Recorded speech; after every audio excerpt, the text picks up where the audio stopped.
ဘုရားမြတ်စွာလက်ထက်တော်ခါကာလတုန်းကကျွတ်တန်းဝင်သွားကြတဲ့ဘုရားမြတ်စွာရဲ့ထင်ရှားတဲ့သမီးတော်တွေအကြောင်းအဓိကထားပြီးတော့ဟောပြောပြီးတော့သွားပါမယ်ဂီတဂေါရမီဆိုလို့ရှိရင်ဘုရားဘာသာမြန်မာလူမျိုးတွေရဲ့စဗ္ဗဝါဒနာပါတဲ့ပုဂ္ဂိုလ်တွေဒီဂီတဂေါရမီအကြောင်းဇာဝနာဝရှိမိသားဖြစ်ပါလေပါရမီရှင်တို့ရဲ့ဘဝပါရမီဆိုတဲ့စကားလုံးလေးအလုံးလောက်နီးနီးမြန်မာပြည်မှာသိနေကြတယ်ခဏခေတ်တော့ပိုသိမှာပေါ့ရန်ကုန်ကလူတွေပိုသိပါရမီလမ်းတို့ပါရမီတက္ကစီတို့ပါရမီဘတ်စကားတို့ရှိနေတော့အဲ့တော့အဓိပ္ပာယ်ကဘာလဲလို့ဆိုလို့ရှိရင်ပရမတ္တဧတာပါရမီပရမဆိုတာစိတ်ကောင်းနှလုံးကောင်းရှိပြီးတော့မြင့်မြတ်တဲ့ပုဂ္ဂိုလ်မြင့်မြတ်တဲ့ပုဂ္ဂိုလ်ဆိုတာသူရုပ်ခန္ဓာကြီးကမြင့်မြတ်တာမဟုတ်ဘူး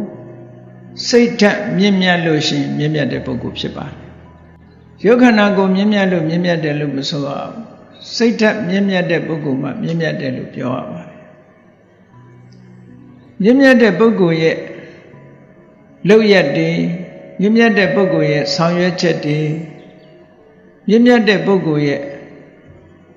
အများအကျိုးဆောင်ရွက်မှုတွေဟောပြောမှုတွေဒါတွေကိုပါရမီလို့ဒီလိုခေါ်ရပါတယ်အဲ့တော့မြင့်မြတ်တဲ့ပုဂ္ဂိုလ်ရဲ့လုပ်ငန်းတွေဆိုတာအလုံးသိတဲ့အတိုင်းပဲဘုရားလောင်းတော်ပါရမီ7ပါးလို့မြင့်မြတ်တဲ့ပုဂ္ဂိုလ်တွေလုပ်ရတဲ့လုပ်ငန်းတွေအစပထမတုန်းကတော့ဒါနလူရန်ပိကန်းတယ်ပါရမီ7ပါးထဲမှာဒါနအစဆုံးအဲ့ဒီဒါနပါရမီကစပြီးတော့ဒါနံသီလင်္စနိက္ခမံပညာဝီရိယပစ္စမံလို့ဒါတွေကလေ့ကျင့်တာပေါ့လူတယောက်ဟာစွမ်းရည်တတ္တိထက်ဖို့အတွက်အများကြီးလေ့ကျင့်ရတယ်ဘယ်ကိစ္စမဆိုထူးချွန်တဲ့ပုဂ္ဂိုလ်တွေကလေ့ကျင့်တဲ့ပုဂ္ဂိုလ်တွေပဲဝါသနာပေါ်မှာအခြေခံပြီးတော့လေ့ကျင့်သွားကြတယ်စိတ်နေသဘောထားပေါ်မှာအခြေခံပြီးတော့လေ့ကျင့်တယ်အမတ်တမဲ့နေတဲ့ပုဂ္ဂိုလ်တွေကထူးခြားတဲ့ပုဂ္ဂိုလ်မဖြစ်ဘူးမိမိဝါသနာပါရာတစ်ခုထူးထူးချွန်ချွန်ဖြစ်အောင်စိုက်လိုက်မှတ်တာဇွဲကောင်းကောင်းနဲ့ဆွဲဆွဲမြဲမြဲလေ့ကျင့်သွားတဲ့ပုဂ္ဂိုလ်တွေကထူးချွန်တဲ့ပုဂ္ဂိုလ်ဖြစ်တာဒါလောကကြီးမှာလည်းပဲဒီကနေ့ဒီတိုင်းပါပဲအာကစားဘက်ကထူးချွန်ချွန်လို့ရှိရင်လေ့ကျင့်ရတာပဲပညာဘက်ကထူးချွန်လို့ရှိရင်လေ့ကျင့်ရတာအပြောဟောဘက်ကထူးချွန်တဲ့ထူးချွန်ခြင်းနဲ့ဆိုလဲလေ့ကျင့်ရအနုပညာတွေဘက်ကထူးချွန်ခြင်းနဲ့ဆိုရင်လေ့ကျင့်ကြရတာလေ့ကျင့်မှုသင်ယူမှုဆိုတဲ့စွမ်းအားတွေအနေစွမ်းအားထက်လာပါဠိမှာလေ့ကျင့်လို့စွမ်းအားထက်တာစေနဝတိစွမ်းအားတွေတက်လာတဲ့ပုဂ္ဂိုလ်ရှင်သာရိပုတ္တရာမထေရမြတ်ကြီးဉာဏ်ရည်ဉာဏ်သွေးကောင်းတယ်လို့ပြောတာတခြားအကြောင်းတွေပြင်အဓိကအကြောင်းအပါတော့ဆိုစေနဝတိပဲလေ့ကျင့်နေလို့ဉာဏ်ရည်ဉာဏ်သွေးတွေထက်တာရှင်မမောက္ကလံကိုရောမြတ်ကတကောရမှာဧတရက်ရပြီးထူးချွန်တယ်လို့ဆိုတဲ့နေရာမှာလည်းပဲအခြားအကြောင်းတွေပြင်စေနဝတိလို့ခေါ်တဲ့နေ့စဉ်နဲ့အမျှလေ့ကျင့်နေလို့ထက်သန်လာတဲ့စွမ်းရည်တတ္တိတွေရှိလို့ခေါ်တာဘယ်ကိစ္စပဲဖြစ်ဖြစ်လေ့ကျင့်ထူးချွန်လာတာပဲလို့ဒီလိုမှတ်ရမယ်နော်ပါရမီဆိုတဲ့နေရာမှာလည်းပဲခုလိုကောင်းတဲ့ကိစ္စတွေမှာလေ့ကျင့်ကောင်းတဲ့ကိစ္စတွေဆိုတာဒါနကိုရှိတာကိုအများနဲ့ခွဲဝေပြီးတော့သုံးတယ်လောကလူတွေဟာကိုရထားရင်ကိုယ့်ဟာကိုယ်ပဲစုထားတယ်ဘယ်သူမှမပေးဘူးအလုံးထည့်ထားတယ်လုံညုံရေးကိုစီမံကြတယ်ဖွက်ထားတယ်စသဖြင့်စဉ်းစားကြည့်လေလောကလူတွေရလာတဲ့ပစ္စည်းဥစ္စာဆိုသူဝှက်သိမ်းစည်းထားကြတာပဲများတယ်ဘယ်သူအတွက်သူဝေးသိမ်းစည်းထားတာတုံးဆိုငါအတွက်သူဝှက်သိမ်းစည်းထားတာအဓိကတော့ငါအတွက်ပဲနော်အဲ့ဒါကိုအများနဲ့ခွဲဝေပြီးတော့သုံးကျင်တဲ့စိတ်ဓာတ်ဆိုတာဒါမြင့်မြတ်တဲ့ပုဂ္ဂိုလ်ဖြစ်ဖို့ပဲ မြင့်မြတ်တဲ့ပုဂ္ဂိုလ်အတွေ့ကပစ္စည်းဥစ္စာဆိုတာတူတယောက်တည်းသုံးစွဲဖို့မဟုတ်ဘူးများနဲ့ခွဲဝေပြီးသုံးစွဲဖို့ဖြစ်တယ်ဆိုတဲ့အတွေ့နဲ့ကိုယ်ပိုင်တဲ့ပစ္စည်းဥစ္စာတွေကိုလှူတဲ့တန်းတယ်ဆိုတာဒါဒါနမြင့်မြတ်တဲ့ပုဂ္ဂိုလ်ရဲ့လုပ်ငန်းတစ်ခုပဲနောက်သီလဆိုတာကာယကံနဲ့ဝစီကံနှစ်ခုထိမ့်သိမ့်ဆောက်ရှောက်တယ်လှုပ်ချင်တာတွေမလှုပ်ဘူးလှုပ်ချင်တိုင်းမလှုပ်ဘူးလှုပ်တဲ့မှလှုပ်တယ်လှုပ်တဲ့ဟာကိုသာလှုပ်တယ်ဒါကန့်တတ်ထား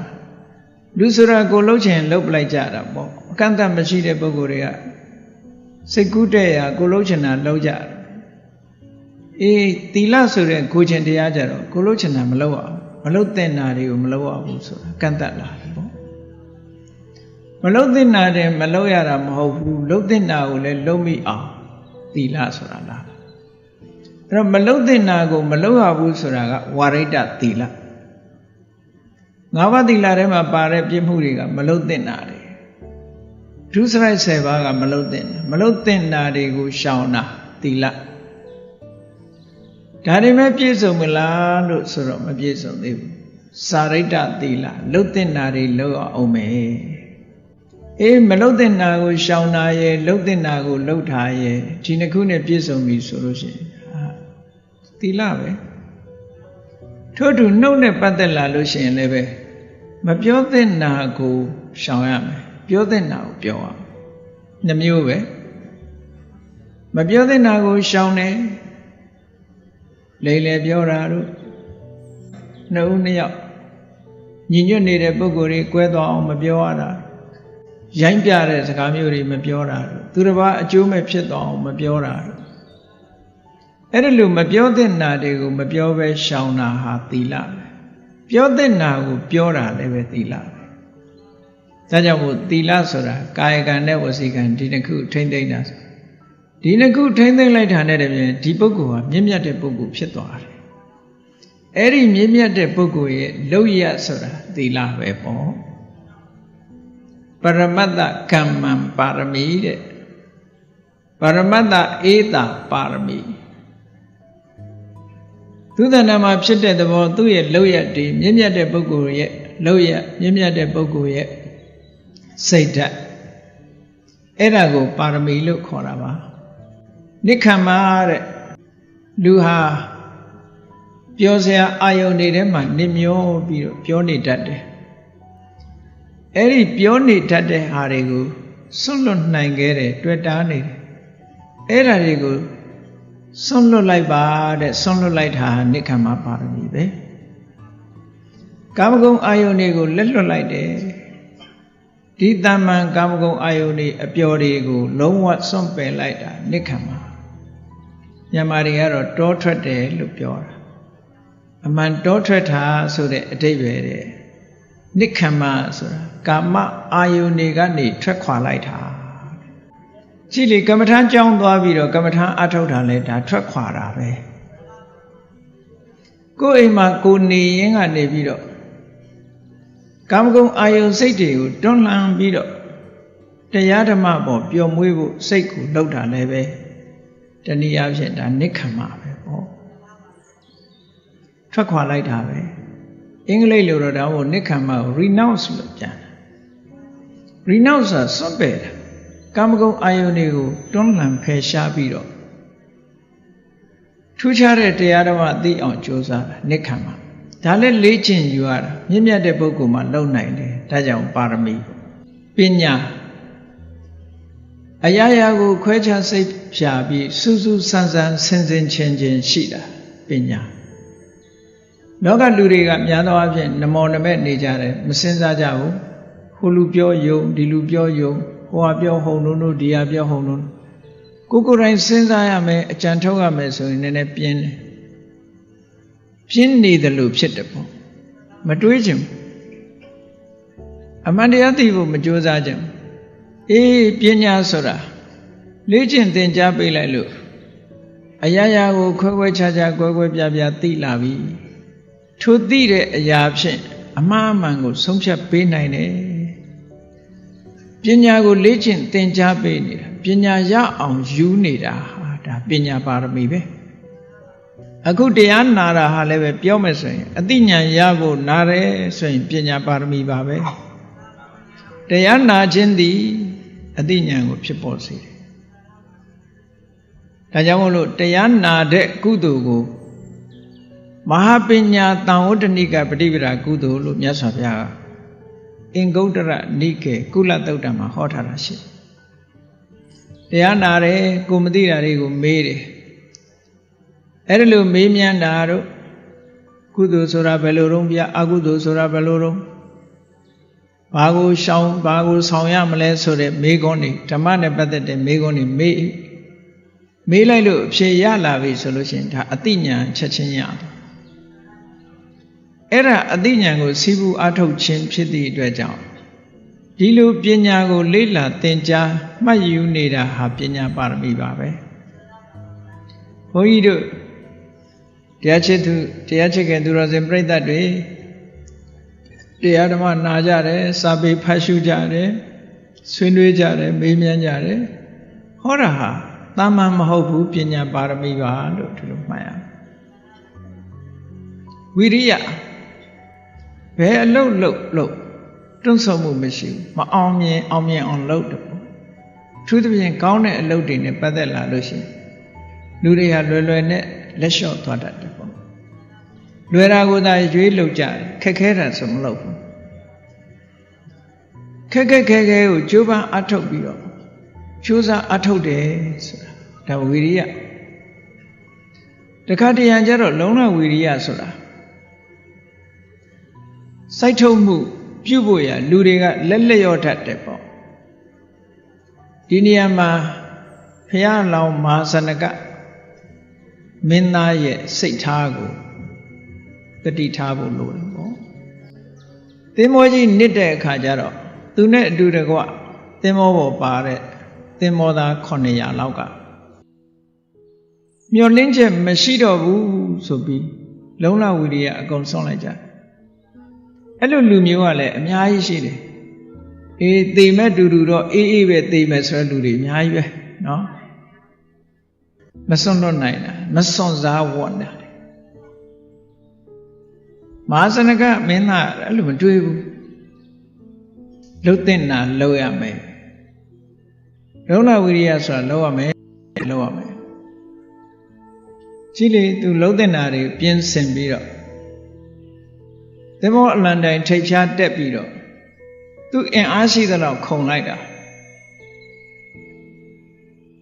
ခလန်းလန်းကိုသွားကြအဲ့ဒီကနေစပြီးတော့သူကူးတာအဲ့ဒါလို့ကူးနေတဲ့အချိန်ဟာ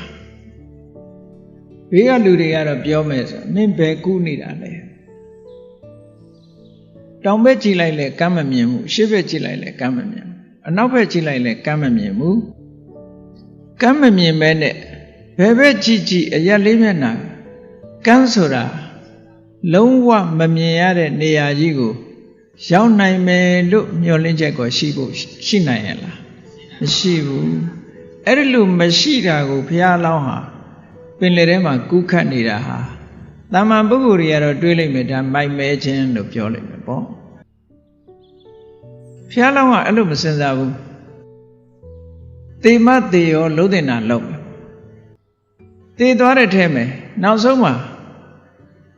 လက်မြောက်လို့အရှုံးပေးလိုက်လို့သေသွားတဲ့ပုဂ္ဂိုလ်တွေဟာအာမထုတ်လို့သေရတယ်လို့ပြောသူကတော့လှုပ်တဲ့နာလှုပ်သွားရင်သေပြောတယ်ပေါ့အတွေးချင်းကမတူဘူးနော်မေခလနတ်သမီးကကဲကန်ဒီမှာလာပြောတယ်လေဘာဖြစ်လို့ကူးနာလဲတဲ့ကမ်းမှာမမြင်နာကြီးအကျိုးမရှိဘူးလို့မတွက်ဘူးလားလို့ဆိုဟာမတွက်ဘူးတဲ့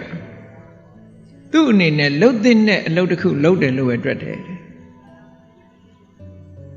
သူစွမ်းအားရှိသမျှတော့လုပ်မှာပဲသေတဲ့ချိန်သေခြင်းသေသွားပါစေစွမ်းအားရှိသမျှတော့သူလုပ်နေမှာပဲ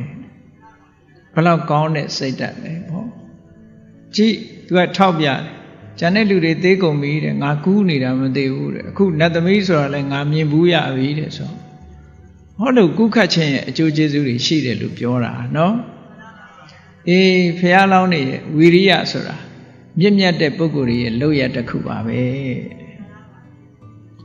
ကျိုးပန်းအထုံးမှုမရှိဘဲနဲ့လက်လျော့လိုက်တဲ့ပုဂ္ဂိုလ်တွေကမြင့်မြတ်တဲ့ပုဂ္ဂိုလ်လို့မဆိုနိုင်ဘူးပေါ့အဲဆိုခန္တီနောက်တစ်ခုကတိခန္ဓာလဲမြင့်မြတ်တဲ့ပုဂ္ဂိုလ်ရဲ့လုပ်ရတစ်ခုပဲများသောအားဖြင့်လူတွေကသိမခံနိုင်ကြဘူးသိမခံနိုင်ဘူးဆိုတာတစုံတစ်ယောက်ကကိုယ်ကိုလာဆက်စော်ကားမယ်ဆဲမယ်ရေးမယ်သိမခံနိုင်ဘူးပြင်းထန်တဲ့အပူနဲ့တွေ့ရင်လည်းသိမခံနိုင်အေးလွန်းရင်လည်းသိမခံနိုင်။အိုးဘဝကြီးမှာအဆင်မပြေဘူးဆိုလည်းသိမခံနိုင်။အဲ့ဒါကမကောင်းတဲ့ဘက်ကသိမခံတာတစ်ခု။လောကရန်နဲ့ပတ်သက်လာလို့ရှိရင်အကောင်းနဲ့တွေ့လည်းသိမခံနိုင်။ကောင်းတာတွေတွေ့တဲ့အခါစိတ်ဓာတ်ကတက်ကြွမကောင်းတာတွေတွေ့တဲ့အခါစိတ်ဓာတ်ကနှိမ့်ကျ depression ဖြစ်။အော်အဲ့ဒါခန္တီဆိုတဲ့စိတ်ဓာတ်ရဲ့စွမ်းအားတစ်ခုမရှိတာအဲ့ဒါရှိအောင်ဘုရားလောင်းနေကြလေ့ကျင့်ကြတယ်ခန္တီဝါရီယတိကြီးပဲကြည့်သူဆွဲကင်ထားတဲ့ဝါဒကဘာပဲဖြစ်ဖြစ်သီးခံရမယ်ဆိုတဲ့ဝါဒပဲဘုရင်ကြီးကသူ့ကိုနှိပ်စက်တယ်ဆူးရှိတဲ့ချိန်လုံးတွေနဲ့ရိုက်တယ်ရိုက်ပြီးတော့မေးတယ်သင်ရဲ့ဝါဒကဘာလဲဆိုရင်ခန္တီပဲသူကအပြုံးမပြတ်ဘူးခန္တီပဲလက်ဖြတ်လည်းပဲခန္တီပဲသူကသိခံရမယ်ဆိုတဲ့ဝါဒပဲထားတယ်နောက်ဆုံးအသက်သေဆုံးသွားသည့်အထိအောင်ခန္တီဆိုတာတပြားသားမှမလျှော့ဘူးအဲ့ဒါလို့ဘုရားလောင်းတွေဟာသိခံတဲ့နေရာမှာလည်းပဲလေ့ကျင့်ပြီးတော့ယူတာသိခံတာဟာလည်းသူတော်သူမြတ်တို့ရဲ့မြင့်မြတ်တဲ့ပုဂ္ဂိုလ်တွေရဲ့လုပ်ငန်းတစ်ခုပဲတဲ့မြင့်မြတ်တဲ့ပုဂ္ဂိုလ်တွေရဲ့စိတ်ဓာတ်ပဲနောက်တစ်ခုသစ္စာမှန်တာကိုပြောတယ်လောကလူတွေကမှန်တာကိုပြောရမှာကြောက်တယ်မှန်တာကိုပြောရမှာကြောက်သည့်အတွက်ကြောင့်မူသားလေးနည်းနည်းတော့ထည့်ပြောအပိုဆာလာလေးတွေထည့်ပြောမဟုတ်တာမမှန်တာလေးတွေနဲ့ပြောတယ်သူများကိုဒီဂတိပေးပြီးတော့လဲလွယ်လွယ်နဲ့ဂတိကိုဖျက်တတ်ကြတယ်ပေါ့ဖះလောင်းနေကြတော့မှန်ကန်မှုကိုသိတန်ဖိုးထားတယ်ပေါ့နှုတ်ကပြောရင်လဲမှန်တာပဲပြောမယ်ဂတိပေးထားလို့ရှင်လဲမဖြစ်ဖြစ်အောင်လုပ်တယ်ပေါ့ဒါဖះလောင်းနေမြင့်မြတ်တဲ့ပုဂ္ဂိုလ်တွေရဲ့စိတ်ဓာတ်ပဲဒါကြောင့်မို့လို့ဒီသစ္စာဆိုတာမှန်ကန်မှုဂတိမပြတ်တာကအစအဲ့ဒါဟာမြင့်မြတ်တဲ့ပုဂ္ဂိုလ်ရဲ့လုပ်ရတစ်ခုပဲ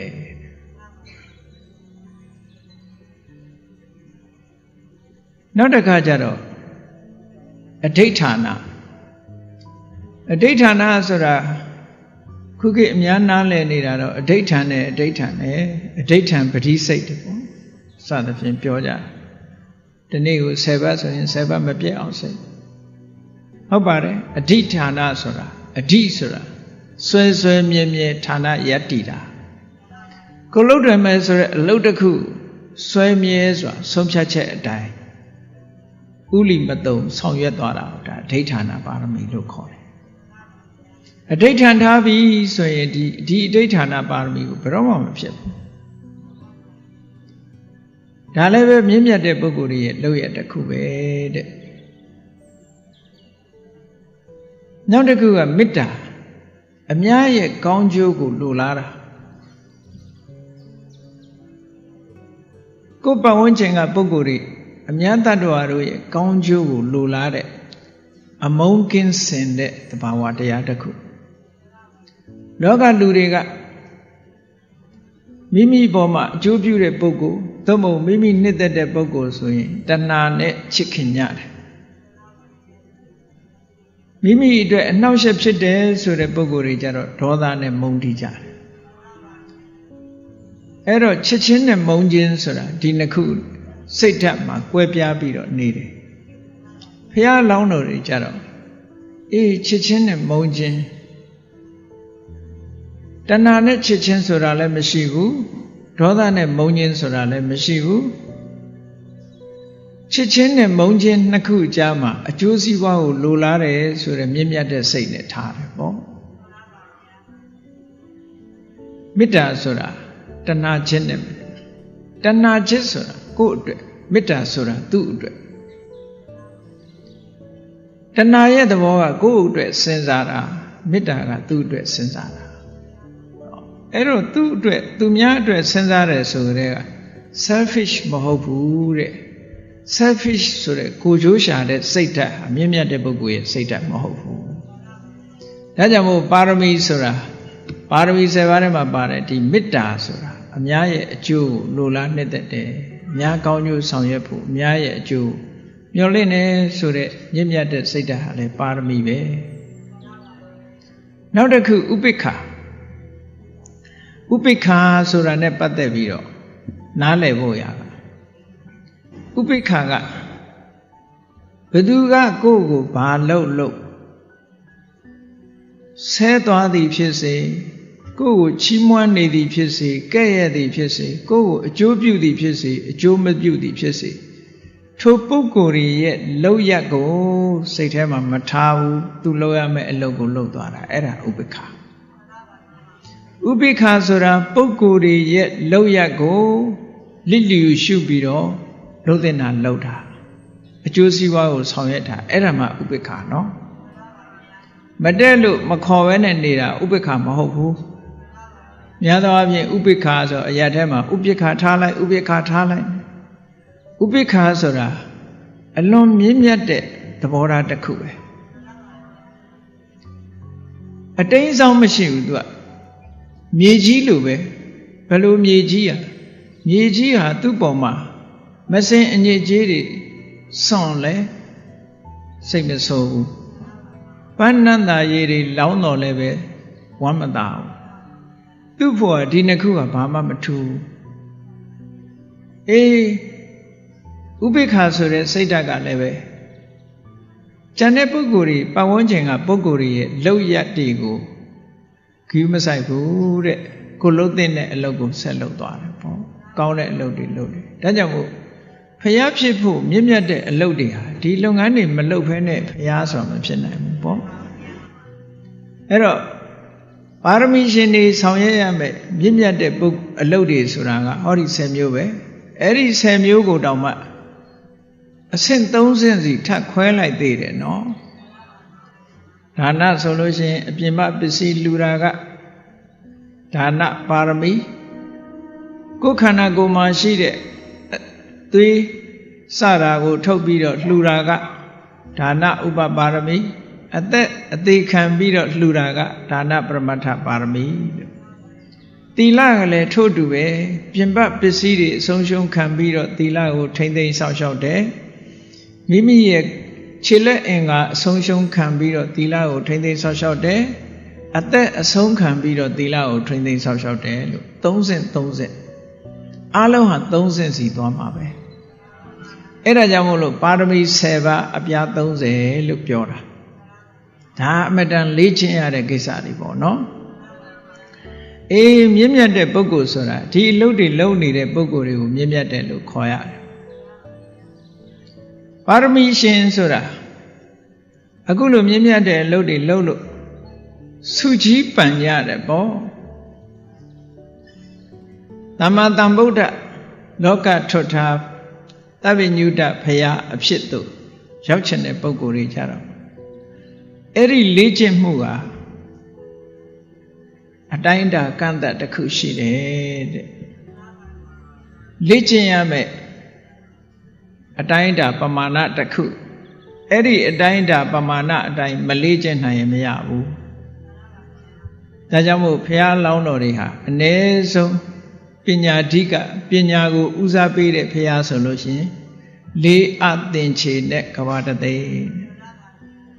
လေးအသင်္ချေဆိုတာမရေမတွက်နိုင်တာ၄ခါရေတွက်လို့မရတဲ့ကဘာပေါင်းဟာ၄ခါဂျုံပြီးတော့ရေတွက်လို့ရတာကဘာတသိလို့ဒီလိုဆိုလို့တယ်ဂေါတမမြတ်စွာဘုရားလေးသင်္ချေနဲ့ကဘာတသိပါရမီဖြည့်လို့ဘုရားဖြစ်သူရောက်တယ်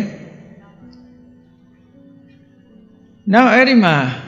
တတ္ထာဓိကသရတရားကိုရှေ့တန်းတင်ပြီးတော့ဒီပါရမီတွေကိုဖြည့်ကျင့်တဲ့ပုဂ္ဂိုလ်ကြတော့ရှစ်သင်္ချေနဲ့ကဘာတသိလုံလဝိရိယကိုရှေ့တန်းတင်ပြီးတော့အာမရလို့ထပ်ဖြည့်တဲ့ ဖះလောင်းနေကြတော့16သင်္ချေနဲ့ကဘာတသိန်းဖះတဆူဖြစ်ဖို့ဟာအနည်းဆုံး4သင်္ချေနဲ့ကဘာတသိန်းဆိုတဲ့ဒီအတိုင်းအတာအကန့်အသတ်ကြီးတစ်ခုမပြည့်မချင်းဖြစ်ချင်ကြရမှာပေါ့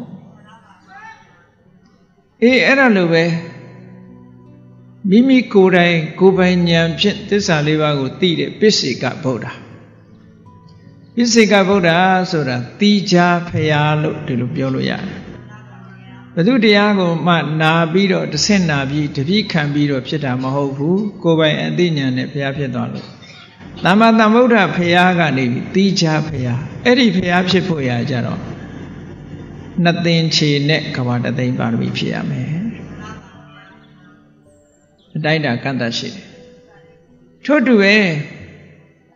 မြတ်စွာဘုရားရဲ့လက်ရတော်ယံလက်ဝဲတော်ယံဖြစ်ဖို့ရအတွက်ကြတော့တိအသင်္ချေနဲ့ကဘာတသိန်းပါရမီဖြစ်ရမယ်ရှင်သာရိပုတ္တရာတို့ရှင်မမောဂလန်တို့ဆိုတာတိအသင်္ချေနဲ့ကဘာတသိန်းကဘာပေါင်းအသင်္ချေကတစ်ခုနောက်ထပ်ရေတွက်လို့ရတာကတသိန်းဆိုပြီးတော့တိအသင်္ချေနဲ့ကဘာတသိန်းပါရမီဖြစ်ရတယ်ကျန်တဲ့တာဝကတွေတော့ဘလောက်ပါရမီဖြည့်ရမယ်ဆိုတာကန့်သတ်ထားတာမရှိဘူးအဲ့တော့တရားချစ်ခင်သူတော်စင်ပြိဿတ်တို့ဒီဘဝပါရမီဖြည့်လိုက်လို့ရှိရင်နောက်ဘဝသိကြတယ်နော်သိကြတယ်ခုနလိုစုကြီးပံမဟုတ်ဘူးဆိုလို့ရှိရင်ဖြစ်နိုင်စုကြီးပံဆိုလို့ရှိရင်တော့အဲ့ဒီသူ့ရဲ့ကန့်သတ်ချက်တွေအတိုင်းအဲ့ဒီအတိုင်းတာပြည့်မီအောင်လုပ်ဖို့တော့လိုအပ်တယ်တဲ့ကြည်ဂိတာဂေါရမီတို့ဆိုတာဘုရားရဲ့သမီးတော်တွေထဲမှာထင်ရှားတဲ့အမျိုးသမီးတွေတူပဲသူ့ဘဝဇာကြောင်းကိုသူ့ဟာသူပြန်ပြီးတော့ပြောထားတာကိုအဓိကထားပြီးတော့ဘုန်းကြီးတို့ဟောဂိတာဂေါရမီဆိုတာသာဝတိပြည်ကအမျိုးသမီးတစ်ခုပဲသူ့ရဲ့ဘဝဇာလန်းကဘယ်ချိန်မှသူဘာတွေလုပ်ခဲ့တယ်လဲဆိုတာလေးကိုပြန်ပြီးတော့သူ့ဘာသူပြောထားတာရှိတယ်ဒီကနေ့ကဘာကနေပြီးတော့နောက်ပြန်ပြီးရေးလိုက်လို့ရှိရင်တဲ့ကဘာတသိန်းဂေါရမမြတ်စွာဘုရားရဲ့အလောင်းကိုယ်တိုင်ဟာလည်းပဲအဲ့ဒီကဘာတသိန်းတက်ကပွင့်နေဘဒုမုဒ္ဒရဘုရားအဲ့ဒီဘုရားထံမှာဗျာဒိတ်ခံခဲ့ဘူးတယ်ဒီကဘာကပြန်ရည်တွက်လိုက်လို့ကဘာတသိန်းမှာဘဒုမုဒ္ဒရဆိုတဲ့ဘုရားကိုပွင့်ခဲ့တယ်အဲ့ဒီဘဒုမုဒ္ဒရဘုရားထံမှာဂေါရမဘုရားအလောင်းဟာဗျာဒိတ်ခံခဲ့ဘူးတယ်ကိတဂေါရမီရဲ့ဘဝလေးကအဲ့ဒီကစပြီးတော့မှတ်တမ်းရှိတယ်ပေါ့ဘဒုမုဒ္ဒရမြတ်စွာဘုရားမတိုင်မီကလည်းသူ့ဘဝတွေရှိခဲ့မှာပဲသို့တော့အဲ့ဒီဘဝတွေအကြောင်းမှတ်တမ်းမရှိတော့သူ့ရဲ့ပါရမီဟာအဲ့ဒီကစတယ်လို့ပဲပြောနိုင်တယ်ဘဒုမုဒ္ဒရမြတ်စွာဘုရားပွင့်တဲ့အချိန်မှာအဲ့ဒီမှာဟန္တာဝတီဆိုတဲ့နေပြည်တော်ကြီးမှာသူကအမျိုးကောင်းသမီးလေးတူသွားဖြစ်တယ်ဒါမျိုးဆိုတာအလွန်တိုက်ဆိုင်နိုင်ခဲ့တယ်ပေါ့ဘုရားပွင့်ပြီးတော့ဘုရားသတင်းသုံးတဲ့နေရာမှာလူသွားဖြစ်ရတယ်အဲ့ဒါလိုဟန္တာဝတီမှာအမျိုးသမီးလေးတူဖြစ်တဲ့အချိန်မြတ်စွာဘုရားကျောင်းတော်သွားပြီးတော့တရားပွဲတွေတရားနာအဲ့လိုတရားနာတဲ့အခါမှာသရတရားတွေအမတမထက်လာလို့မြတ်စွာဘုရားနဲ့ကိုယ်ွယ်စိတ်ကတ်တယ်တရားကိုလည်းကိုယ်ွယ်စိတ်ကတ်တယ်သံဃာကိုလည်းကိုယ်ွယ်စိတ်ကတ်တယ်ဘုရားဟောတဲ့တရားကိုလည်းပဲအလွန်နှစ်ချိုက်ဒီလိုနဲ့တရားပွဲတွေကိုအမြဲမပြတ်ဆိုသလိုကျောင်းတော်မှာသွားပြီးတော့နားနေအခုလိုနားနေတာကိုကသူဒါပညာပါရမီဖြည့်နေတာပဲအဲ့ဒါလိုပါရမီဖြည့်လို့စိတ်ကောင်းနှလုံးကောင်းနဲ့မြင့်မြတ်တဲ့လူတွေရဲ့လုပ်ငန်းလုပ်တော့ဒီနေ့မှာအဲ့ဒီဘဒုမုဒ္ဒရမြတ်စွာဘုရားကဘုရားရဲ့သမီးတော်ဘိက္ခုနီတစ်ပါးကိုပရိသတ်၄ပါးရဲ့အလယ်မှာဂုံကျွေးစုတွေကိုပြောပြီးတော့သူ့ရဲ့ထူးချွန်မှုကိုဂုံပြုတဲ့အနေနဲ့ဧတရက်ဘွဲ့သူဖြင့်ချီးကျူးနေတဲ့အ အခမ်းအနားတစ်ခုသူရောက်သွားအဲ့ဒီဘိက္ခုနီမကသူများတဲ့ထူးချွန်ပြီးတော့အဝတ်အစားနဲ့ပတ်သက်ပြီးတော့အမတန်မှချိုးချိုးချမ်းချမ်းကောင်းတယ်ဆိုတဲ့အဝတ်ကိုဘယ်တော့မှမဝတ်ဘူးသုတ်တန်တစ္ဆသင်္ချိုင်းဝါမှာပြစ်ထားတဲ့အဝတ်တွေကမကောင်းတဲ့အဝတ်ကိုမှရွေးပြီးတော့ဖွတ်လျော်ချုပ်ဆက်ပြီးတော့အဲ့ဒီအဝတ်မျိုးကိုဝတ်တယ်ရှိနော်ဘုန်းကြီးတို့တွေကြတော့ရှင်မကောင်းတဲ့အဝတ်ကိုမိုးချင်ဘူးကောင်းတာလေးရွေးတာဟုတ်ကလားဒီအဝတ်ကလေးကအစင်းလှသလားဒီအဝတ်လေးကပိုကောင်းသလားဆိုတာကိုလောကလူတွေမှာကြည့်ရင်ကောင်းတာလေးပဲရွေးကြတယ်မကောင်းတာဘူးမှမရွေးဘူးအဲ့ဒီဘိက္ခုနီမကတော့မကောင်းတဲ့ဟာကိုပဲရွေးဝတ်တယ်ဘာကြောင့်ဒီလိုလုပ်တာတော့ဆိုရင်သူ့ရဲ့လောဘကိုချိုးနှိမ်တာပဲတသံတရားလုံးအကောင်းကြိုက်လာတာသူလည်းမကြိုက်တာတော့မဟုတ်ဘူးเนาะတသံတရားလုံးအကောင်းကြိုက်လာတဲ့တဏှာရဲ့အတွေးအမြင်တွေကိုဖယ်ရှားပစ်ပြီးတော့အေးသူ့စိတ်ကိုသူဆုံးမတဲ့အနေနဲ့မကောင်းတာကိုမှရွေးပြီးတော့ဝတ်ဆင်တယ်အဲ့ဒါလို့ဝတ်ဆင်တော့ဘိက္ခုနီတွေထဲမှာသူကအမတန်မှထင်ရှားတယ်ပေါ့ခေါင်းပါတဲ့နွမ်းနယ်တဲ့သင်္ကန်းကိုပါဠိဘာသာနဲ့လူခစီဝရလို့ခေါ်တယ်လူခစီဝရကြမ်းတမ်းတယ်ညံ့တယ်နော်မကောင်းဘူးဆိုတဲ့အများကမလိုချင်တဲ့အဝတ်အဲ့ဒီသင်္ကန်းမျိုးကိုမှသူကရှာပြီးတော့ဝတ်သည့်အတွက်ကြောင့်ခေါင်းပါတဲ့သင်္ကန်းကိုဝတ်ယုံတဲ့နေရာမှာတော့အမတန်အထူးချွန်ဆုံးပဲလို့ဘုရားမြတ်စွာကဧတရက်ရာဓုဖြင့်ဂုံပြုတာအဲ့ဒီဂုံပြုတဲ့အခမ်းအနားကိုသူရောက်သွားတဲ့အခါကျတော့သူ့စိတ်ထဲမှာသိသဘောကျသွားတယ်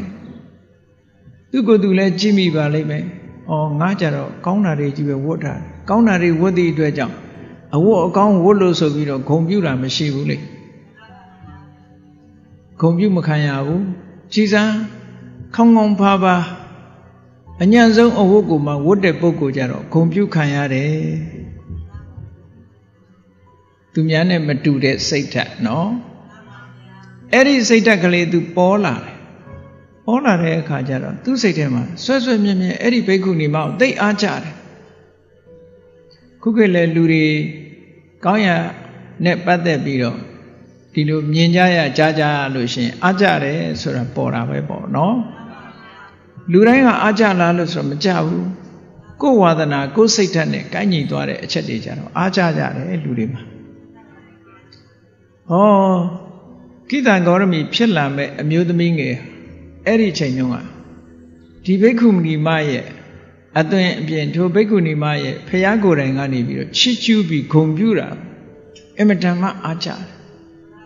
ငါလည်းပဲဒါမျိုးဖြစ်ချင်လိုက်တာဒါမျိုးဖြစ်ချင်လိုက်စိတ်ထဲမှာအဲ့လိုဖြစ်ချင်လိုက်တာဆိုပြီးကုသိုလ်ကောင်းမှုတွေလုပ်တယ်သူ့စိတ်ထဲမှာဒါပဲစွဲနေတယ်ဘုရားမှုရှိတဲ့သံဃာတွေပင့်တယ်ဆွမ်းကတ်တယ်သီလဆောက်တည်တယ်တရားနာတယ်ကုသိုလ်ကောင်းမှုတွေကိုမြတ်စွာဘုရားထံခွင့်ပန်ပြီးတော့သံဃာတွေကိုပင့်ဆွမ်းကတ်ခွင့်ပန်ပြီးနောက်ဆုံးမှာသူကုသိုလ်ပြုလုပ်တဲ့အခမ်းအနားတစ်ခုမှာလျှောက်တယ်အရှင်ဘုရားတဲ့အရှင်ဘုရားကနေပြီးခေါင်းပါတဲ့သင်္ကန်းကိုဝတ်ယုံတဲ့ဘိက္ခုနီမတူကိုဂုံပြုပြီးတော့ဧတရက်ဘွယ်သူဖြင့်ချီးကျူးတော်မူပါတယ်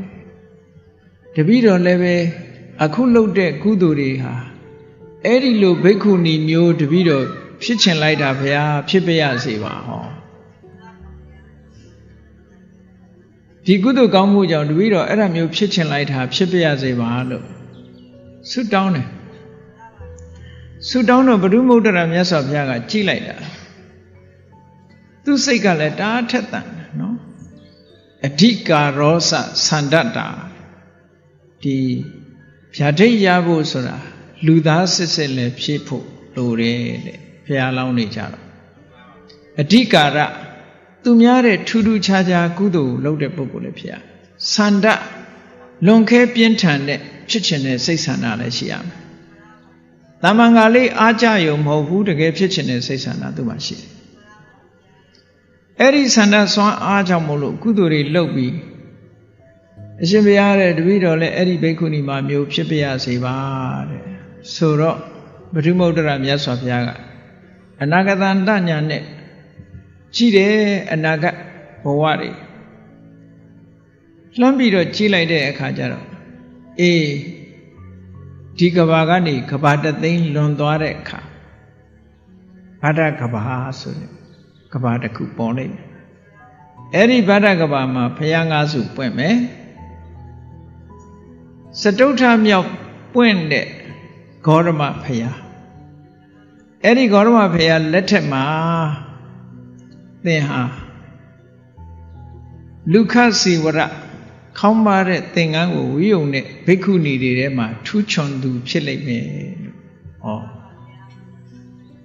ဘုဒ္ဓဗုဒ္ဓရာမြတ်စွာဘုရားကဗျာဒိတ်မိန့်ကြားတော်မူတယ်ဗျာဒိတာဆိုတာအနာဂတ်ဟောစရမ်းပဲဒါမြတ်စွာဘုရားကဘာဖြစ်လို့ကြိုတင်ပြောနိုင်တာလဲဆိုကြည်သူ့ရဲ့တရားစွမ်းအားတွေဆန္ဒတွေပြင်းထန်မှုတွေကဖြစ်ကိုဖြစ်လာမယ်ဆိုတာကိုမြတ်စွာဘုရားမြင်ပြီးသွားပြီတကယ်စိတ်ဆန္ဒကိုကြည့်ပြီးတော့ပြောတာဒီမဖြစ်သေးတဲ့အရာတွေကိုလှမ်းပြီးတော့ပြောနိုင်တယ်ဆိုတာဟာဒီအကြောင်းမဲ့ပြောတာမဟုတ်ဘူးဥပမာမဲ့ကလေးလေးတယောက်စာပေတွေကြိုးစားတယ်ကြက်တယ်ဆိုဟာဒီကလေးကတော့ထူးထူးချွန်ချွန်အောင်ပါပဲနဲ့ပြောကြတယ်ထူးချွန်တဲ့ပုဂ္ဂိုလ်ဖြစ်မှာပဲနဲ့ပြောကြတယ်အဲ့လိုပြောတဲ့အတိုင်းပဲဒီပုဂ္ဂိုလ်ကထူးချွန်တယ်ဘုရားချတော့သူ့ရဲ့အနာဂတ်ကိုကောင်းကောင်းမြင်နိုင်တယ်ပေါ့နော်တာမန်ပုဂ္ဂိုလ်တွေကတော့သူ့ရဲ့လုပ်ရကိုကြည့်ပြီးတော့မှန်းဆပြောကြတယ်မြတ်စွာဘုရားကြတော့သူ့ရဲ့စိတ်ဆန္ဒတွေရဲ့ပြင်းထန်မှုသည်အတိုင်းအတာတစ်ခုဟာဘယ်ထိအောင်ရောက်သွားမယ်ဆိုတာကိုကြည့်ပြီးတော့မြတ်စွာဘုရားကဗျာဒိတ်ထားတော်မူတယ်ဘဒုမုဒ္ဒရာမြတ်စွာဘုရားလက်ထက်မှာစုပန်ခဲ့သူပေါ့အဲ့ဒီကနေပြီးတော့ဘဝဆုံးတဲ့အခါကျတော့တာဝရိန္ဒနတ်ပြည်ရောက်နတ်ပြည်ဖြစ်တယ်ပေါ့ကုသိုလ်ကောင်းမှုတွေလုပ်တဲ့ပုဂ္ဂိုလ်ကောင်းရသူဂတိဘုံရောက်တယ်နောက်တစ်ခါသူ့ဘဝလေးဟာဘယ်နေရာမှာပြန်ပေါ်လာပြန်တယ်လဲလို့ဆိုရင်ကဘာတသိန်းလွန်သွားပြီးတော့ဗဒ္ဒကဘာရောက်လာတဲ့အခါဒီပြင်ဖရာတွေလက်ထက်မှာသူဘာဖြစ်တယ်ဆိုတာမှတ်တမ်းမရှိတော့ဘူးကသဗ္ဗဖရာပွင့်ပြီဂေါရမဖရာမပွင့်ခင်ပွင့်တဲ့ကသဗ္ဗဖရာပွင့်ပြီဆိုတဲ့အခါမှာဟောဒီမျိုးသမီးလေးကဘဝမှာပြန်ပေါ်လာပြန်တယ်အဲ့တော့ကျန်တဲ့ဘဝတွေကမထူးလို့လည်းဖြစ်ချင်းဖြစ်မှာပေါ့ကျန်တဲ့ဘဝတွေ तू မပြောဘူးအရေးကြီးတဲ့ဘဝနှစ်ခု तू ပြောတယ်ဘဒုဝုဒ္ဒရာမြတ်စွာဘုရားလက်ထက်ကစုပန်ခဲ့တဲ့အကြောင်း तू ပြောတယ်နောက်ကဘာတသိန်းလွန်သွားတဲ့အခါမှာကသဗ္ဗမြတ်စွာဘုရားပွင့်လာတဲ့အခါမှာ तू လူဖြစ်တာကိုပြောတယ်အဲ့ဒီကသဗ္ဗမြတ်စွာဘုရားပွင့်တဲ့အခါကျတော့ကာတိဘုရင်ဗာရဏသီမြို့မှာရုံးဆိုင်တဲ့နန်းထိုင်တဲ့ကာတိဘုရင်မြင့်မြတ်ကြီးရဲ့နာမည်ကိကီလို့ခေါ်တယ်အဲ့ဒီကိကီဘုရင်ကြီးမှာသမီးတော်9ဦးရှိသမီးတော်တွေကအချောအလှတွေကြီးပဲသမီးတော်တွေရဲ့နာမည်ကိုဘယ်လိုပေးထားတော့ဆိုအကြီးဆုံးသမီးကိုသမနာတဲ့ဒုတိယသမီးရဲ့နာမည်ကသမနဂုတ်တာတဲ့ဒီနာမည်လေးတွေသမဏီတဲ့သမနဂုတ်တာတဲ့ဟုတ်လားအကြီးဆုံးသမီးကသမဏီဒုတိယသမီးကသမနဂုတ်တာတဲ့နောက်တစ်ခါတတိယသမီးကြတော့ဘိက္ခုနီတဲ့နာမည်ပေးထားတယ်စတုထသမီးကြတော့ဘိက္ခုဓာယိကာလို့ဒီလိုနာမည်ပေးတယ်ပိစမသမီးကြတော့ဓမ္မာတဲ့ဆဋ္ဌသမီးကြတော့သူဓမ္မာတတ္တမသမီးကြတော့တန်ခဓာယိကာလို့ပါရံပါဠိတော်မှာသူကိုယ်တိုင်ပြောတာသူတို့ညီမ9ဖော်ကိကိမင်းကြီးရဲ့သမီးတော်တွေအဲ့ဒီမှာသွားဖြစ်ကြတာသွားဖြစ်တဲ့အခါကျတော့ကသဗ္ဗမြတ်စွာဘုရားရဲ့တရားဓမ္မတွေနာလို့သူတို့စိတ်ထဲမှာ သိပ်ပြီးတော့သာသနာပေါင်းဝင်ញင်ကြတယ်ဘိက္ခုနီလှုပ်ချင်ကြတယ်ဘိက္ခုနီလှုပ်ချင်လို့ခမည်းတော်မင်းတရားကြီးစီခွင့်ပန်တယ်သမီးတော်ခမည်းတော်မင်းတရားကြီးကခွင့်မပေးဘူးတဲ့မောရသမီးတွေအခုခေတ်လည်းပဲရှိတာပဲနော်ကိုသမီးတွေသီလရှင်ဝှချင်တယ်မောနဲ့ပဲပြောတာသားလေးတွေသင်္ကန်းဝှချင်တယ်ဆိုမောနဲ့ပဲပြောတယ်သူတို့လည်းပဲအဲ့လိုခွင့်မပြုတဲ့အခါကျတော့သူတို့ဘာလုပ်တော့ဆိုအဲ့သမီးတော်9ပါးအိမ်တော်မပြုတ်ပဲနဲ့အပြိုကြီးဘွားနဲ့နေကြတယ်အဲ့ဒါကိုကောမာရဗြဟ္မစာရီလို့ခေါ်တယ်အပြိုဘွားနဲ့ဗြဟ္မစရိယသိက္ခာပုဒ်ကိုစောင့်တည်ပြီးတော့ဘုရားကျောင်းသွားတရားနာကုသိုလ်ကောင်းမှုတွေလုပ်ပြီးဒီလိုပဲနေကြတယ်အဲ့ဒါလို့နေတော့ဒီသမီးတော်9ပါးဟာအမှန်တန်ထူးခြားတဲ့ပါရမီရှင်တွေပဲအဲ့ဒီထက်မှာသူကဘယ်သူလာဖြစ်တာတုံးဆိုဓမ္မာဆိုတဲ့သမီးတော်သူပဲဓမ္မာဆိုတဲ့အနေနဲ့သူလာဖြစ်တယ်ကတ္တဗမြတ်စွာဘုရားလက်ထက်မှာမြတ်သောကျင့်နေကျင့်လို့ကုသိုလ်ကောင်းမှုတွေကြိုးစားအားထုတ်ရင်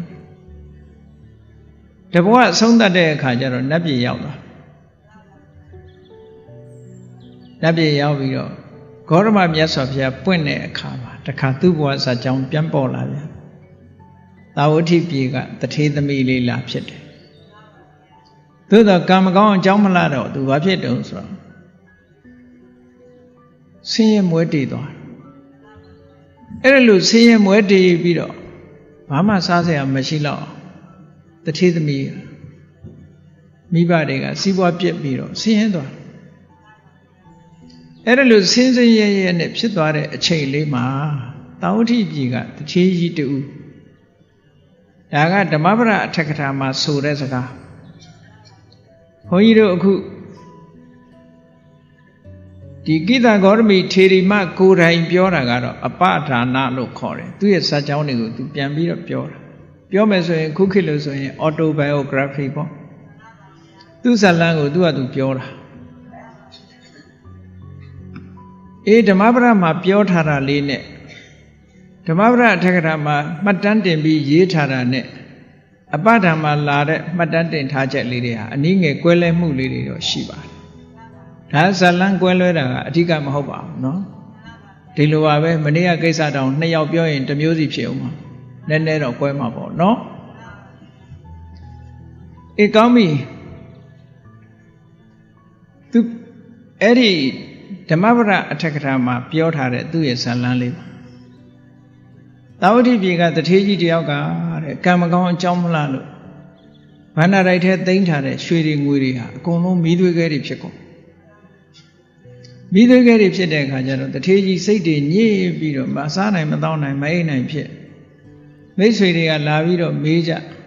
နောက်ဆုံးအကြံဉာဏ်ပေးတယ်မိတ်ဆွေတူကဉာဏ်ရှိတဲ့လူတယောက်ကအကြံဉာဏ်ပေးတယ်ဘယ်လိုလုပ်ရင်ကောင်းမလဲဆိုသူကပြောတယ်တကယ်ချင်းမင်းဒီလောက်လည်းမပူပါနဲ့ကွာကံမကောင်းအကြောင်းမလားရင်ဒီလိုဖြစ်တတ်ပါတယ်ကံကောင်းတဲ့လူတယောက်တော့ရှိလိမ့်မယ်အဲ့တော့မင်းဗန္ဒာတိုက်ထဲကမီးသွေးခဲဖြစ်သွားတဲ့ရွှေတွေငွေတွေပေါ့မီးသွေးခဲတွေကိုအကုန်ထုတ်ပြီးတော့ဈေးသွားပြီးတော့ဖြန့်ပြီးတော့ရောင်းကွာဆိုင်ခင်းထားဈေးသွားပြီးတော့ဆိုင်ခင်းထားတဲ့အခါကျတော့ဈေးဆိုတာလူမျိုးစုံလာတယ်အဲ့လာတဲ့အခါကျတော့လူတွေကမေးကြလိမ့်မယ်ဘာဖြစ်လို့မီးသွေးခဲတွေရောင်းနေတာတုံးလို့မေးရင်အဲ့ဒီလူသိပ်ပြီးတော့သူနဲ့ဘာမှပြောစရာမလိုဘူးပေါ့ဟာကိုလည်းကိုပစ္စည်းကိုရောင်းတာပဲလို့ပဲပြောလိုက်ပေါ့တဲ့ဘုံကံရှိတဲ့လူရောက်လာလို့ရှိရင်တော့ဘာဖြစ်လို့ရွှေတွေငွေတွေကိုရောင်းနေတာတုံးလို့မေးပြီဆိုလို့ရှိရင်အဲ့ဒီလူဟာမင်းကံစားတဲ့လူပဲဖြစ်လိမ့်မယ်ပေါ့အဲ့ဒီအကြံပေးတာနဲ့တထေးကြီးကလည်းမယုတ်တွေကိုနဲ့မီးသွေးခဲတွေအကုန်ထုတ်ပြီးတော့အဲ့ဒီမှာဈေးဖြန့်ခင်းထားတယ်ဈေးဝယ်လာတဲ့လူတွေကပြောသွားကြတာမလီသူများတွေကအထည်တို့စားစရာတို့အဝတ်အထည်တွေရောင်းတာသူကတော့မီးသွေးတွေလာရောင်းနေတယ်ပေါ့အဲ့ဒီလူတွေကိုသူဘယ်ကိုမဆိုင်ဘူးပေါ့နောက်ကြတော့ခုနက ဆင်းရဲဒုက္ခရောက်သွားတဲ့တထေးသမီးလေးကကိစ္စရှိလို့ဈေးဘက်ကိုလှည့်လာတဲ့အခါကျတော့ခုနကတထေးကြီးမိသွေးကဲတွေဖြန့်ထားတဲ့နေရာလဲရောက်ရောသူကတအံ့တော်ပြောတယ်ခုခေတ်စကားနဲ့ပြောမယ်ဆိုအန်ကယ်ကြီးကဆန်းလာကြီးလားရွှေတွေငွေတွေဘာဖြစ်လို့ဈေးထဲချရောင်းနေတာတော့ရွှေငွေဆိုတာအိမ်မှာသိမ်းထားရတာမဟုတ်လားအဲ့လိုပြောလိုက်တဲ့အခါကျတော့ဟာငါတကယ်ချင်းပြောတာတော့ဟုတ်ပြီဒါကန်ဆတ်တဲ့ပုဂ္ဂိုလ်ဖြစ်လောက်တယ်သူတကယ်ချင်းကပြောထားတယ်ရွှေတွေငွေတွေဘာလို့ရောင်းနေတာတုံးလို့ပြောတာဟာအမျိုးသမီးဆိုလို့ရှိရင်တော့အဲ့ဒါမင်းအိမ်မှာရှိတဲ့မင်းသားနဲ့လက်ထပ်ပေးလိုက်သူပေးတာနဲ့ပဲခြေနဲ့ဒါသူကံရမင်းမိသွေးကရွှေပြန်ဖြစ်တာအမျိုးသားဆိုလို့ရှိရင်လဲခေါ်ပြီးတော့သမီးနဲ့ပေးစားလိုက်ပေါ့သမီးဆိုလဲသားနဲ့ပေးစားလိုက်ပေါ့အဲ့လိုပြောထားဒီတထေးသမီးလေးကလည်းခပ်ပိန်ပိန်ကလေးပေါ့ခပ်ပိန်ပိန်ကလေးပိန်လီလီကလေးသူကလာတာသူ့နာမည်ကိုတော့အဲ့ဒီဘဝမှာဂေါရမီလို့ပဲခေါ်တယ်ဒီဂေါရမီတို့ဂေါရမတို့ဆိုတဲ့နာမည်တွေကအိန္ဒိယနိုင်ငံမှာခဏိတိရှိသေးတယ်အထူးဆန်းမဟုတ်ဘူးเนาะအိန္ဒိယနိုင်ငံမှာခဏိတိမဲ့တော့မယ်ဒါပေမဲ့အတန်တွက်ကလေးတော့နည်းနည်းกว่าအိန္ဒိယနိုင်ငံဒီဗုဒ္ဓဂယာဖျားဘူးသွားတဲ့အခါကျလို့ရှိရင်ဗုဒ္ဓဂယာမြန်မာကျောင်းမှာမြန်မာကျောင်းရောက်လို့ရှိရင်ခရူးတစ်ဆိုင်ကြည့်လိုက်မြန်မာကျောင်းဒီအဝင်မုတ်ဝနဲ့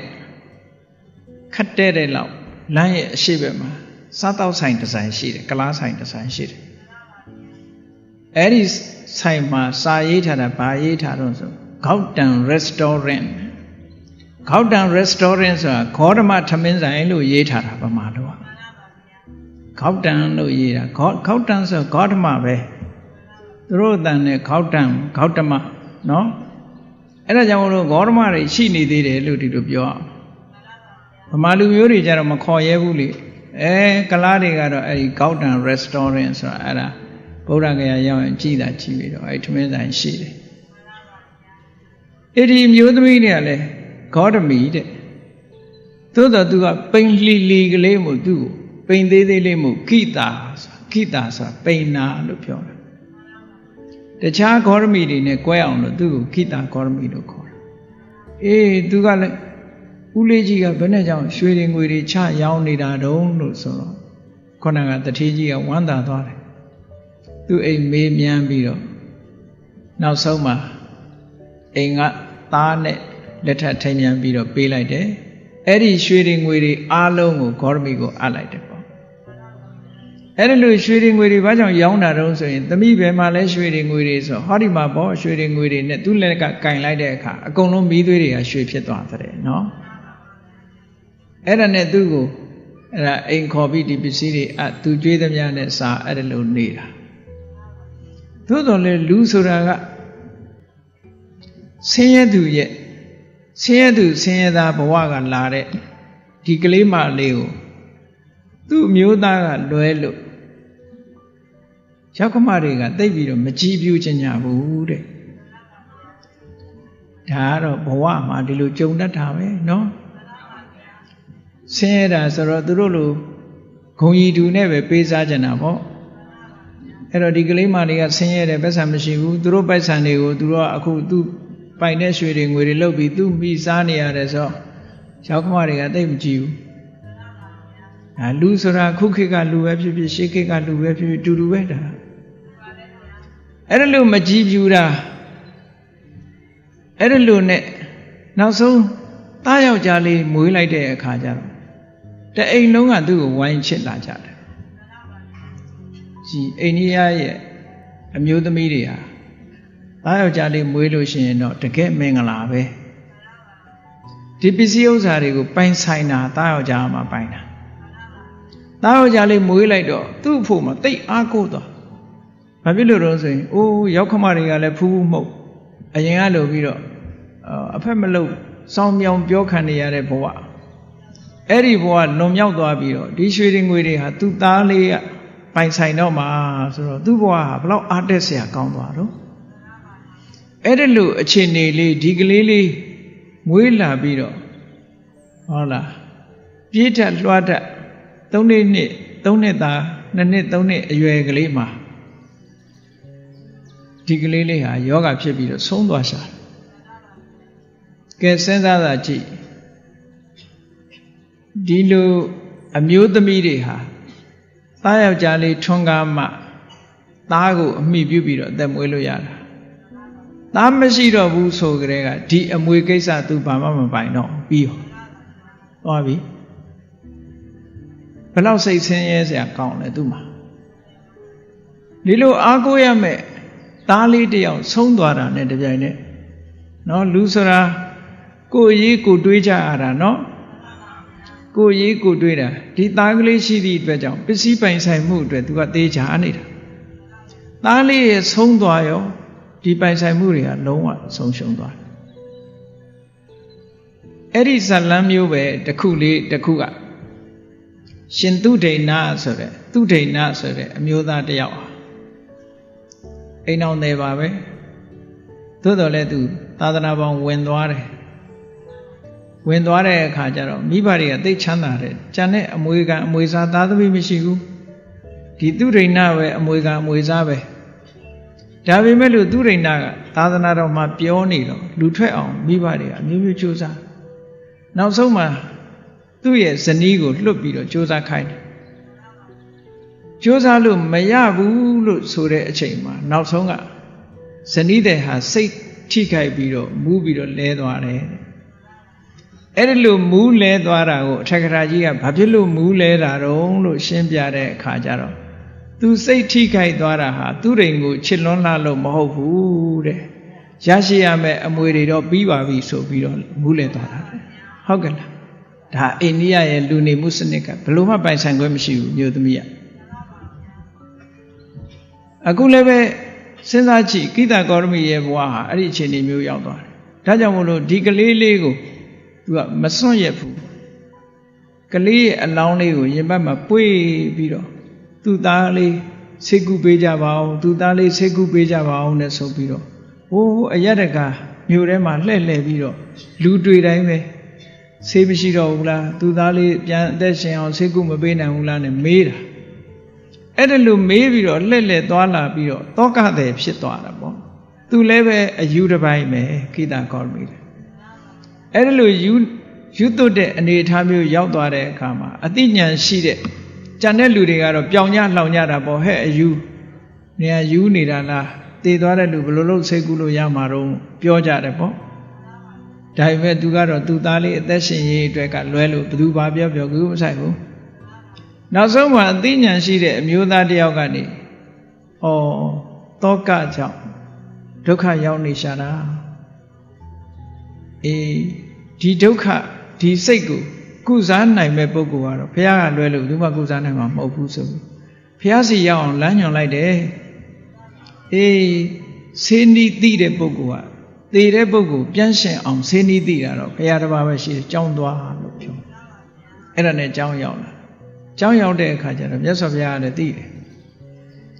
သိတော့တပည့်တော်သားလေးအသက်ရှင်ဖို့ဆေးကုပေးပါဗျာဆိုကောင်းပြီ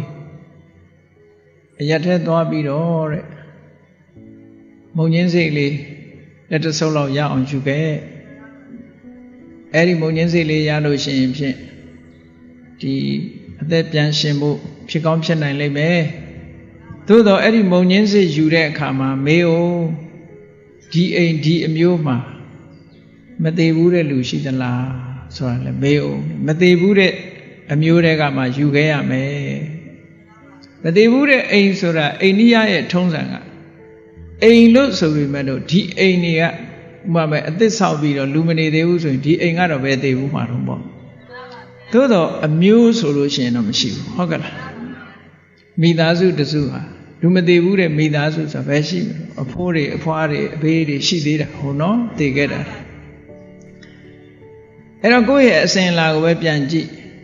ဗမာလူမျိုးတွေကတော့များသောအားဖြင့်အဖိုးနဲ့အဖွားလောက်ပဲသိတာအဖိုးအဖွားရဲ့အဖိုးအဖွားကြမသိကြတော့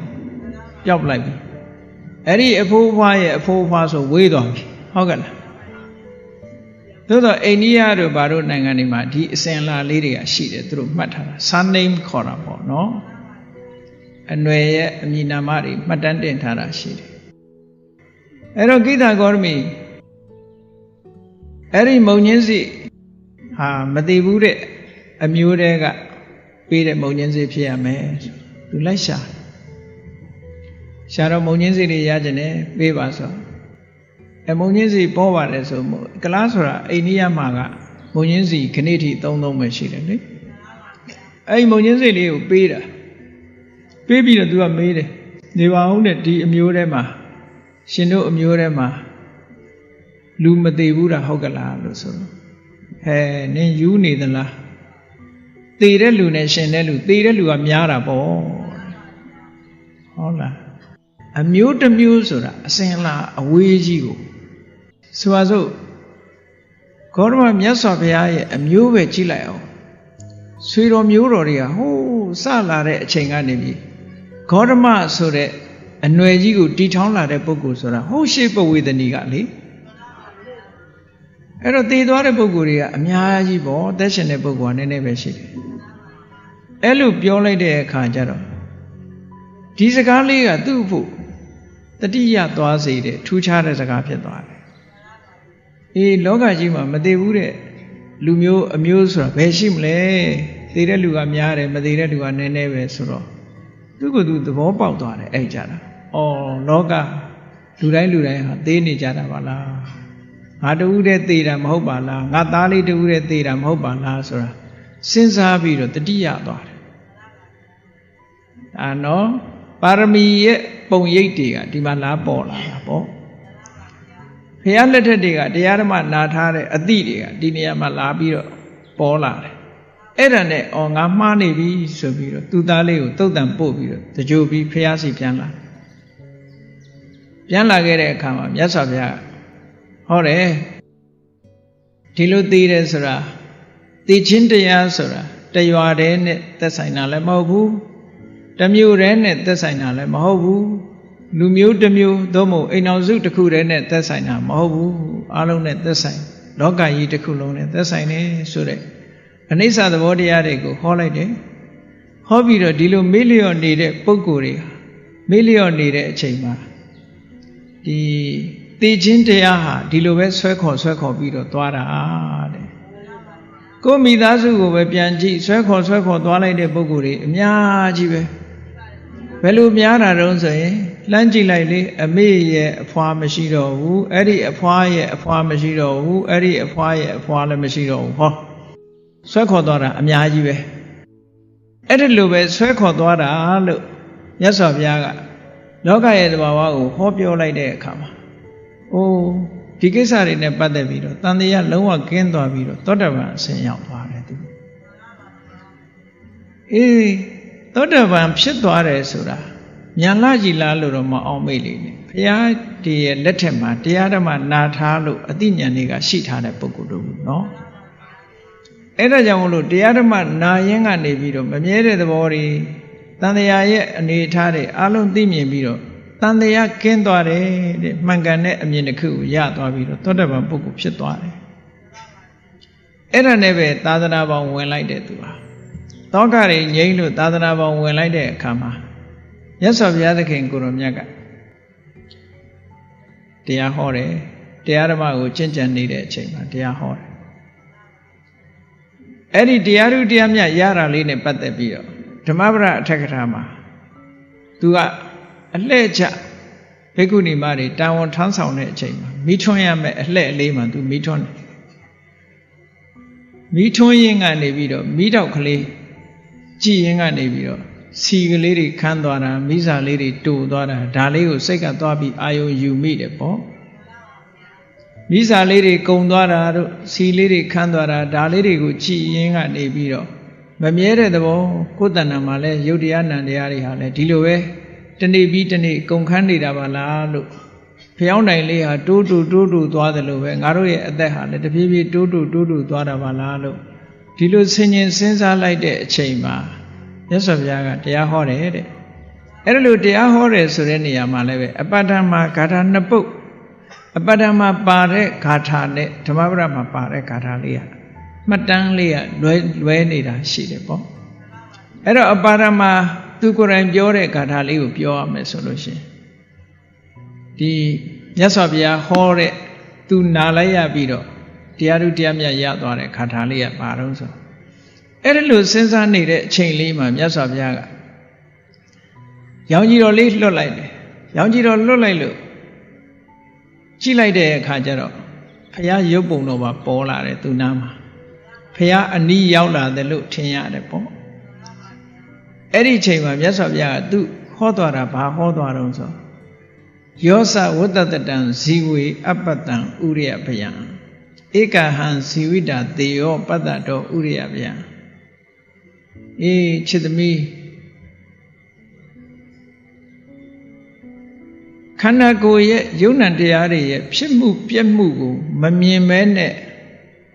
အတ္တတရားရက်တရားအတ္တတရားနှစ်တရားနေရတာဟာတန်ဖိုးမရှိဘူးတဲ့အခုလို့မမြဲတဲ့သဘာဝတွေဖြစ်ပြနေတဲ့သဘာဝတွေကိုဆင်ញင်စဉ်းစားတဲ့အသိဉာဏ်လေးနဲ့သိမြင်တဲ့အသိဉာဏ်လေးနဲ့အသက်ရှင်ရတာဟာတနေ့လည်းပဲတန်ဖိုးရှိလာပါတယ်ချစ်သမီးလို့မြတ်စွာဘုရားဒီဂါထာလေးဟောလိုက်တာအဲ့ဒီအချိန်မှာဝိပဿနာဉာဏ်နဲ့ရင့်တန်ပြီးတော့အစဉ်စဉ်တက်ပြီးတော့သောတာပန်ကနေပြီးသဂရဂံကနေအနာဂံကနေယဟန္တာထိအောင်ဖြစ်သွားပါတယ်တဲ့ဒါဂိတဂေါရမီယဟန္တာဖြစ်သွားတာနော်နောက်ဓမ္မပဒမှာလာတဲ့ဂါထာကြတော့ယောသဝတ္တတတံဇီဝေအပ္ပတံအမတံပဒံဧကဟံဇီဝိတံတေယောပတ္တတောအမတံပဒံမသေးရနိဗ္ဗာန်ကိုမမြင်ရပဲအနှစ်တရာအသက်ရှင်ရတာကတန်ဖိုးမရှိဘူးနိဗ္ဗာန်ကိုမြင်ပြီးတော့တဏိတရဲ့အသက်ရှင်တာကပိုပြီးတန်ဖိုးရှိပါတယ်လို့မြတ်စွာဘုရားဟောတယ်အဲ့ဒါလောက်ကွဲလွဲချက်လေးတော့ရှိတယ်အဲ့တော့ခုနကအပါဒနဲ့ပါတာကပိုပြီးတော့သဘာဝကျတယ်ပေါ့ဖြစ်တာပြက်တာလေးကိုမြင်နေတဲ့အချိန်လေးမှာမြတ်စွာဘုရားကဟောလိုက်တဲ့တရားလေးနဲ့ဝိပဿနာဉာဏ်အစဉ်စဉ်တက်ပြီးတော့ယန္တာဖြစ်သွားတယ်ယန္တာဖြစ်သွားတာနဲ့တပြိုင်နက်နောက်ပိုင်းမှာသူလူချင်းတဲ့လူခစီဝရဓာရီခေါင်းပါတဲ့သင်္ကန်းကိုဝတ်ယုံတယ်အဲ့ဒီဝတ်ယုံတဲ့နေရာမှာသူဟာထူးခြားတဲ့ဣတရက်ပွဲထူးရတဲ့ဗုဒ္ဓရဲ့သမီးတော်တစ်ပါးဖြစ်လာပါတယ်တဲ့တထေသမီးဘဝကနေပြီးတော့နေခဲ့ရတဲ့ဒီအမျိုးသမီးလေးဟာအဝတ်အစားနဲ့ပတ်သက်လာလို့ရှိရင်သူ့စိတ်ထဲမှာကောင်းတာမှဝတ်ချင်တယ်ဆိုတာကိုမထားဘဲနဲ့အေးအညံဆုံးအဝတ်ကိုမှရွေးပြီးတော့ခေါင်းပါတဲ့အဝတ်နဲ့တစ်သလုံးနေသွားမယ်လို့စိတ်ကိုဆုံးဖြတ်ထားသည့်အတွက်ကြောင့်ခေါင်းပါတဲ့အဝတ်သင်္ကန်းများပန်းတကူသင်္ကန်းများကိုသာအမြဲတမ်းဝတ်ယုံနေရှိလို့မြတ်စွာဘုရားကတန်ခပရိသတ်ဘေကုဏီပရိသတ်